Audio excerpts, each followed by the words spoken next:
కమిషన్లో మీరు ఇంత కృషి చేశారు కదా, చూస్తేనేమో ఈ వెస్ట్ మారేడుపల్లిలో అపార్ట్మెంట్లో ఉంటున్నా క్రాంతి అనే చెప్తున్నారు నాకు.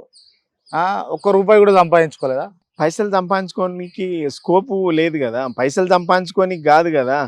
కమిషన్ చైర్మన్గా ఉండడం అనేది నాకు ఒక ప్రభుత్వము లేకుంటే పార్టీ ఇచ్చినటువంటి ఒక గొప్ప అవకాశం.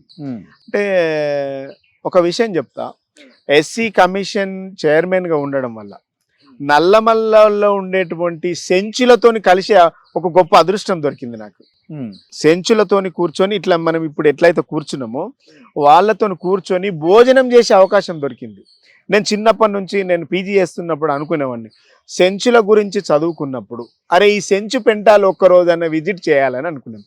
శ్రీశైలము టెంపుల్ వెళ్ళేటప్పుడు అడవులలో పోయేటప్పుడు ఇక్కడ సెంచు పెంటలు ఉంటాయి అంటే కనీసం అక్కడ దిగి నడిచే అవకాశం కూడా ఉండదు. ఎందుకంటే కంప్లీట్గా అది ఏజెన్సీ ప్రాంతం, కంప్లీట్గా నీకు అడవి ప్రాంతం కదా, ఫారెస్ట్ ఏరియా, కాబట్టి నీకు వెళ్ళేటువంటి అవకాశం నార్మల్లకు దొరకదు.